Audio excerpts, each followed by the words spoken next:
Bonjour, je m'appelle Kelly Despaux et j'ai interprété le rôle de Marie de Rouen. Bonjour, je suis Stéphanie Gilles et j'ai interprété Anne d'Autriche. Bonjour, je suis Jérémy Gillet et je joue le rôle de Louis XIII dans la série Une amitié dangereuse.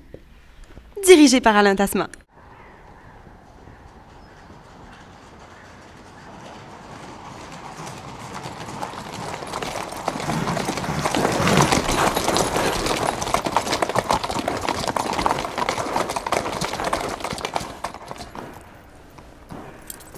Je dirais que c'est une grande fresque romanesque de l'époque qui est très fidèle historiquement, ce qui est quand même rare. Ça raconte aussi la place des femmes dans cette époque-là, puis comment ils ont pris le pouvoir malgré qu'ils étaient vus comme des gens incompétents et inutiles quand même avant.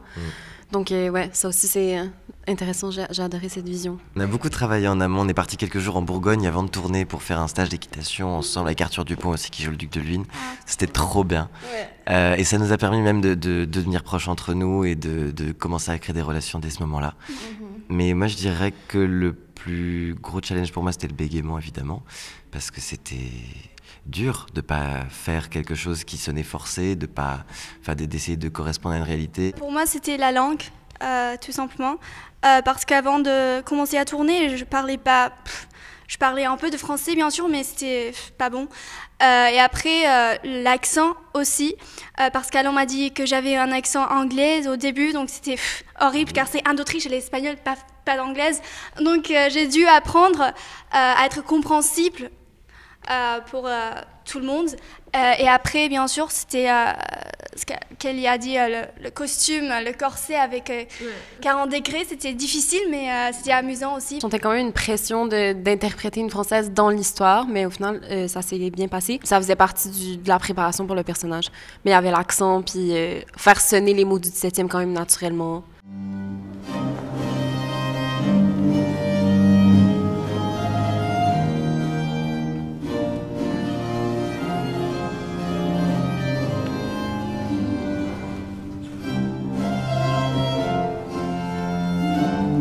Et en même temps, le challenge dont on parlait avec Alain, c'est qu'il fallait pas qu'on s'emmerde, quoi.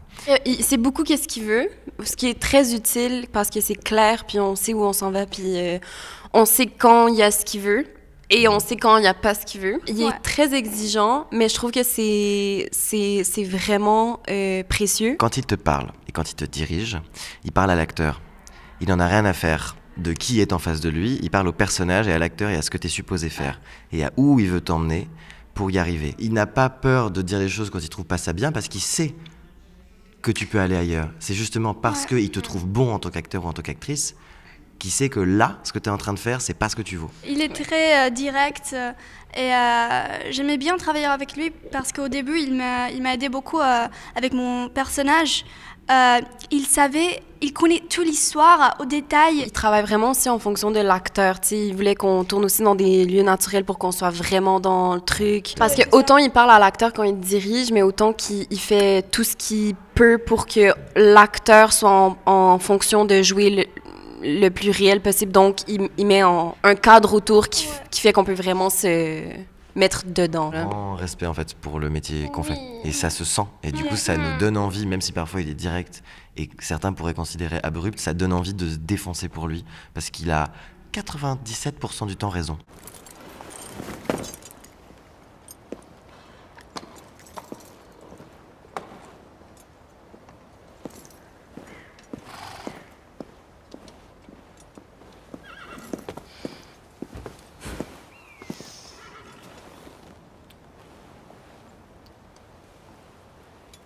Je trouvais ça assez intéressant, je trouve que ça résonnait parce que je trouve que Marie Dern était très avant-gardiste pour l'époque, puis je trouve ça beau de ramener cette histoire-là qu'on connaît pas vraiment parce qu'elle a vraiment changé les choses. C'est une femme tellement puissante, puis je trouve ça beau de mettre ça en lumière parce qu'on les oublie. Ça, c'est une espèce de fresque féministe et qui raconte l'amitié entre ces deux femmes qui vient interférer dans le couple royal.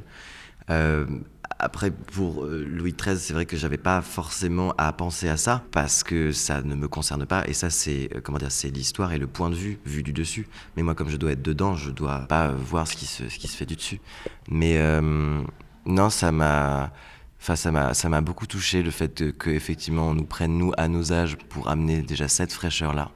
dans les dialogues qui sont du 17e, nous le mettre dans nos bouches à nous, ça donnait déjà une fraîcheur, forcément. Quand tu lis le scénario à première vue, tu as envie de le jouer un peu théâtral et tout, puis tu sais, il disait « ramène-le au 20e siècle ». Genre moi, je me souviens, il était comme « ramène-le à toi à quelque part », mais pour que ça passe par moi et non qu'on joue l'époque. Et c'est plus nous rapprocher plus à les gens d'aujourd'hui pour être plus proches.